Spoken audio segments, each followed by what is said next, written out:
38 44 47 49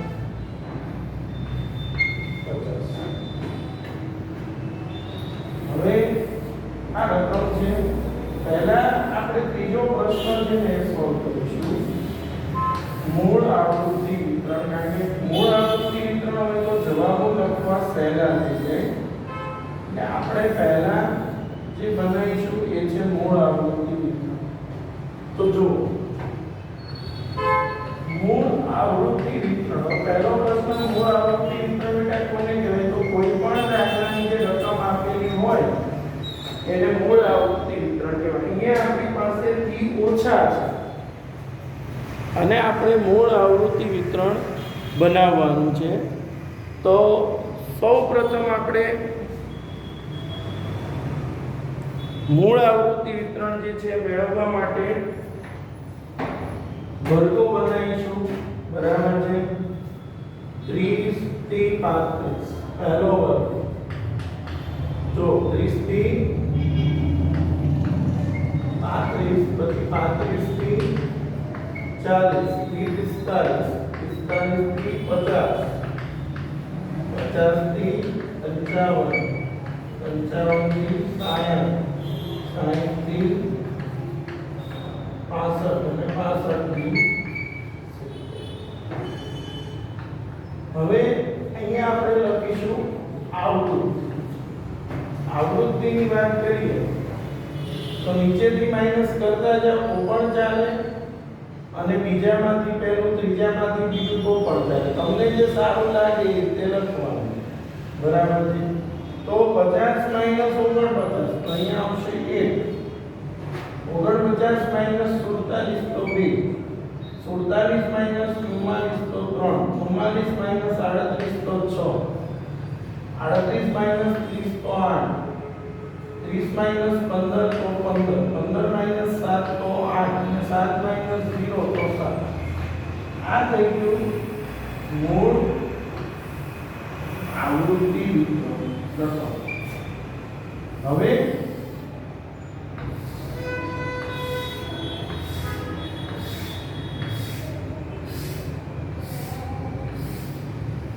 જે પ્રશ્ન છે આ ત્રીજો પ્રશ્ન છે તો એ પહેલા આપણે કરીએ. પહેલો પ્રશ્ન શું છે?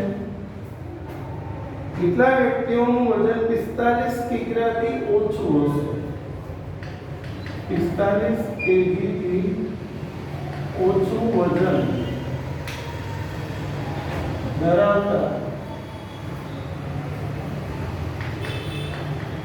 વિદ્યાર્થીઓની સંખ્યા બરાબર.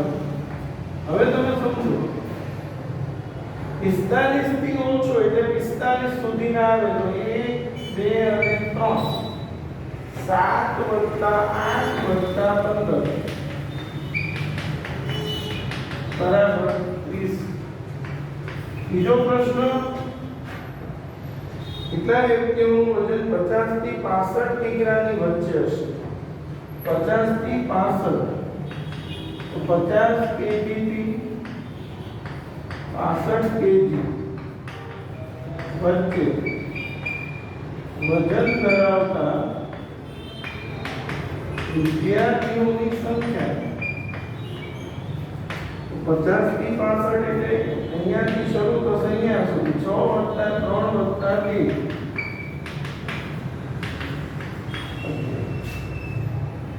બરાબર છે. આ કયું ઉદાહરણ નંબર 9. હવે આપણે જે ગણીએ છીએ એ છે ઉદાહરણ નંબર 10. તો જો ઉદાહરણ 10 માં સેમ આવો દાખલો છે, એમાં તમને થી વધુ પ્રકારનું સંચયી આવૃત્તિ વિતરણ આપેલું છે. થી વધુ, આ થી ઓછા હતું એમાં શું આપેલું છે? થી વધુ. તો થી વધુ હોય તો ત્યારે શું કરવાનું? Same process. પહેલા આપણે મૂળ આવૃત્તિ વિતરણ બનાવીશું. તમારે ચોપડી છે એમાં રકમ જરૂર, રકમ હવે આની લખતો નથી. તો રકમના આધારે જો 25 30 35 40 45 એવી કે છે થી વધુ, તો પહેલો વર્ગ આપણે બનાવીશું એક્ઝામ્પલ નંબર 10. વર્ગ 25 થી 30 30 થી 35 45 થી 50 50 થી 55 70 સુધી છે. 55 થી 60 60 થી 65 અને 65 થી 70 બરાબર છે. તો વર્ગ બન્યા. હવે આપણે આવૃત્તિ લખીશું.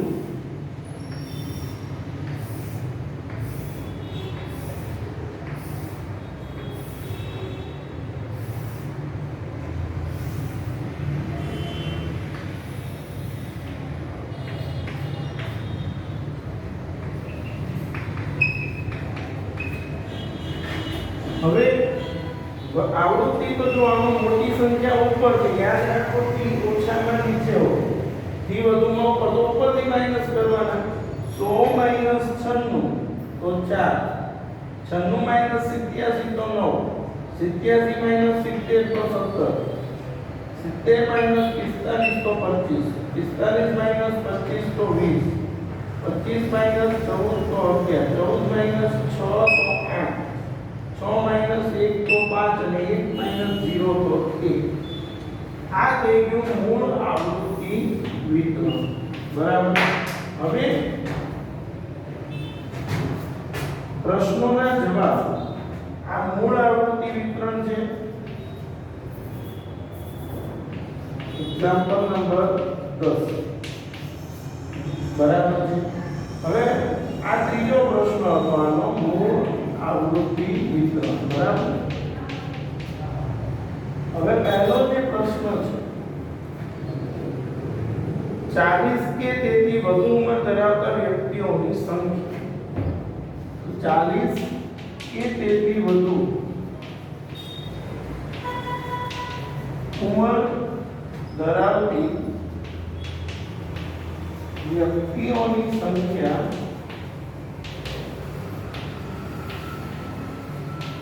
બરાબર 25 20 11 8 5 અને 25 ને 45 25 + 20 + 11 વત્તા 5 વત્તા 1 70. બીજો પ્રશ્ન 40 થી ઓછી ઉંમર, 40 થી ઓછી એટલે આ 3 થશે, તો 40 થી ઓછી ઉંમર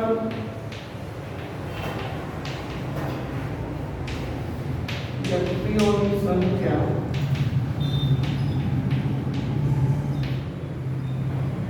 4 વત્તા 9 વત્તા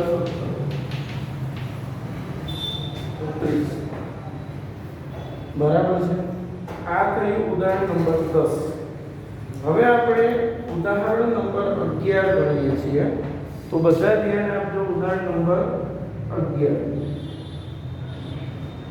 બરાબર છે। તો ઉદાહરણ નંબર 11 ની જે રકમ છે, પહેલા દરેકે અહીંયા વિડિયો સ્ટોપ કરીને આ બંને દાખલા ગણી લેવાના છે, બરાબર। ત્યારબાદ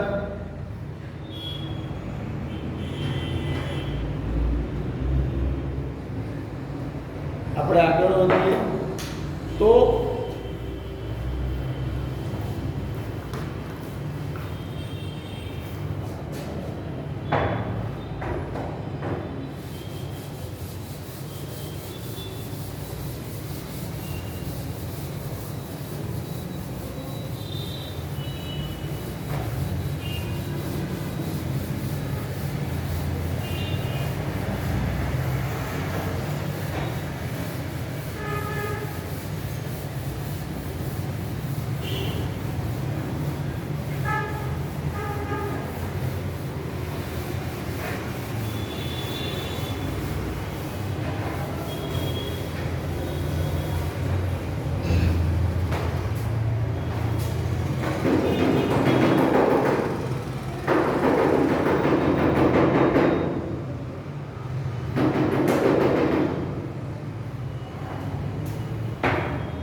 तो जो उदाहरण नंबर 11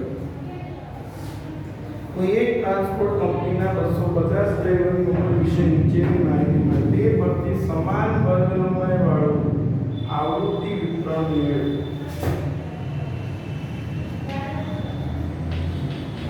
મધ્ય કિંમત અને ડ્રાઈવરની સંખ્યા।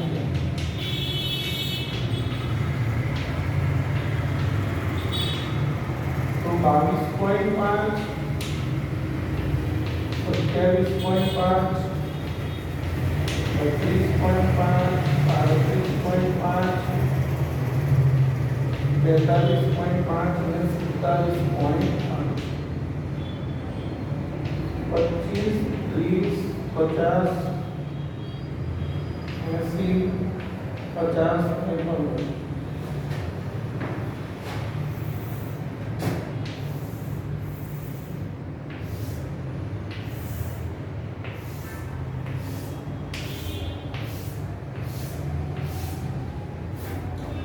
હવે તમે જોઈ શકો છો અહીંયા મધ્ય કિંમત છે ને આપણે મૂળ આવૃત્તિ 3 શોધવું છે। દરેક મધ્ય કિંમત વચ્ચેનું અંતર 5 છે। જો બધાનું અંતર સરખું હોય તો એ વર્ગ લંબાઈ લેવાય, તો c બરાબર 5। હવે કોઈ પણ એક મધ્ય કિંમત, આપણે પહેલી મધ્ય કિંમત જે છે 22.5, એના આધારે અધર સીમા અને ઉર્ધ્વ સીમા શોધીશું। તો અધર સીમા બરાબર મધ્ય કિંમત -1/2 વર્ગ લંબાઈ। આપણે આવું સૂત્ર શીખેલા છે। તો પહેલા વર્ગની મધ્ય કિંમત જે 22.5 છે 1/3 ગુણ્યા 5, તો 22.5 - 2.5 તો 20।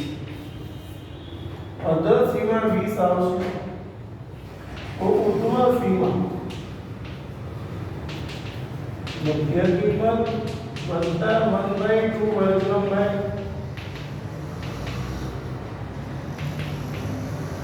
22.5 ગુણ્યા 22.5 વત્તા 20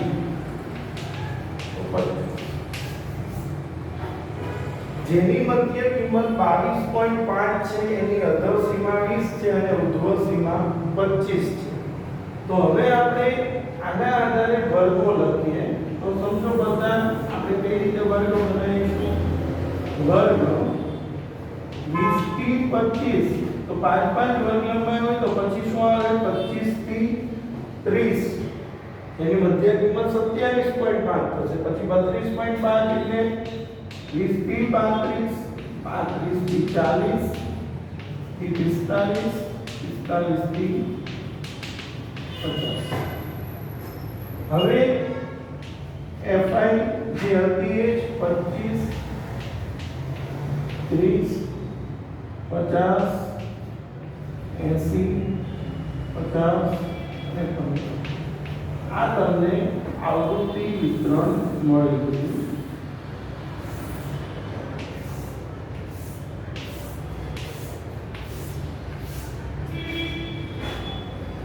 બરાબર છે. ત્યારબાદ એની પછીનો જે દાખલો છે તો જુઓ ચોપડીમાં પેજ નંબર 30 ઉપર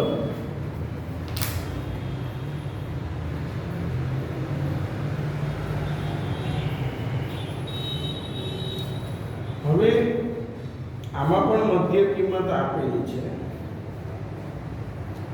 તો તમે જોઈ શકો છો 500 પાનાના એક પુસ્તકમાં પાના દીઠ મેળવેલ ભૂલોની સંખ્યા વિશે નીચેની માહિતી મળે છે. એ પરથી અનિવાર્ય આવૃત્તિ વિતરણ તૈયાર કરો. આપણે આની રકમ નહીં લખીએ. મધ્ય કિંમત બધાની છે. ચલો લખાઈ દઉં છું. મધ્ય કિંમત અને પાનાની સંખ્યા 0.5 2.5 4.5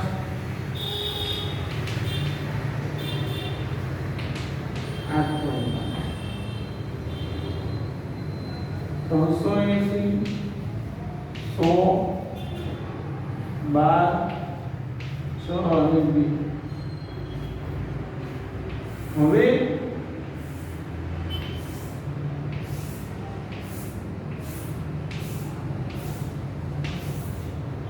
આ મધ્ય કિંમતો છે અને આ સાધારણ સંખ્યા. તો પહેલે બધાનું અંતર તમે જુઓ 2 છે એટલે c બરાબર 2 વર્ગ લંબાઈ 2. તો જેની મધ્ય કિંમત 0.5 છે એની અધર અને ઉર્ધ્વ સીમા શોધીશું. તો પહેલા અધર સીમા બરાબર છે. તો અધર સીમા બરાબર શું સૂત્ર છે? મધ્ય કિંમત માઈનસ 1/2 વર્ગ લંબાઈ. 0.5 1/2 ગુણ્યા 0.5 માઈનસ 8 માઈનસ 0.5 ઉર્ધ્વ સીમા તો 0.5 પ્લસ 1/2 ગુણ્યા 0.5 વત્તા 8.5. તો જેની મધ્ય કિંમત 0.5 હોય એ વર્ગ કયા માઈનસ 0.5 થી 8.5. પછી શું આવે 1.5 થી 3.5 3.5 થી 5.5 5.5 થી 7.5 7.5 થી 9.5.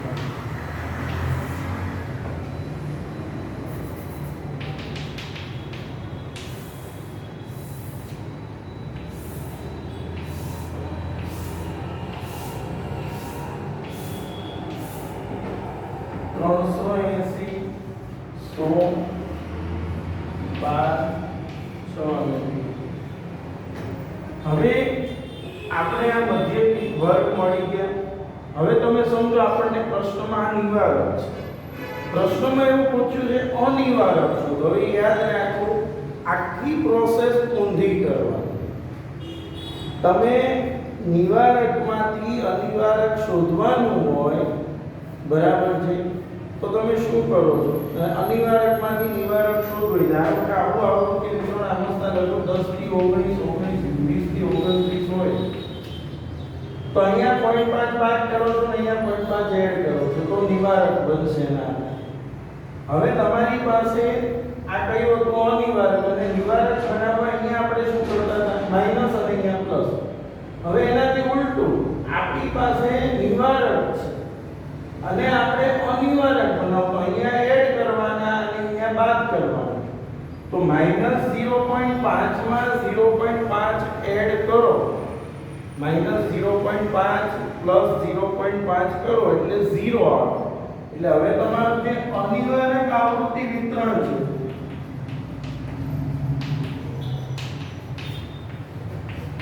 છે એ અહીંયા આવશે 0 થી 1. અહીંયા એડ કરવાના, અહીંયા બાદ કરવાના, અહીંયા એડ કરવાના, અહીંયા બાદ. 1.5 એટલે 2 થી 3, 4 થી 5, 6 થી 7 અને 8 થી 9. આ થયું અનિવાર્ય. હવે એની આવૃત્તિ જે છે એ જ આવશે.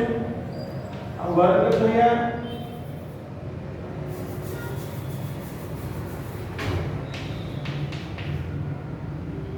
અને આવૃત્તિ.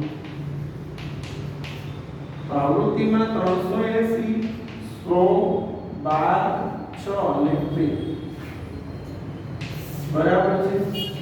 આ બધા જ દાખલા તમારે 2 વખત ગણવાના છે. આજે જે ભણાવ્યું એ 2 વખત ગણી લેશો એટલે તમને બધા જ દાખલાઓ આવડી જશે. આવતા લેક્ચરમાં આપણે 13મા ઉદાહરણથી આગળ ગણીશું. જો વિદ્યાર્થીઓ આપણે ઉદાહરણ ગણાવીએ છીએ એનું એક જ કારણ છે કે તમે જ્યારે 12માં આવશો ત્યારે તમને આ ઉદાહરણનું શું મહત્વ છે વધારે સમજાશે. કારણ કે બોર્ડની એક્ઝામમાં તમે પેપરો કોઈ પણ વર્ષના જોશો તો એમાં ઉદાહરણમાંથી વધુ પૂછાય છે, સ્વાધ્યાયમાંથી ઓછું હોય છે. એટલે આપણે ઉદાહરણ એટલે ગણાય જેથી છોકરાઓને જેમાંથી વધુ પૂછાય છે એક્ઝેક્ટલી તૈયાર થાય, અને સ્વાધ્યાયના દાખલા જાતે ગણાય જેથી કરીને એને ખ્યાલ આવે કે આપણને આવડે છે કે નહીં. બરાબર છે. આવતા લેક્ચરમાં આપણે આગળ ગણીશું. Thank you.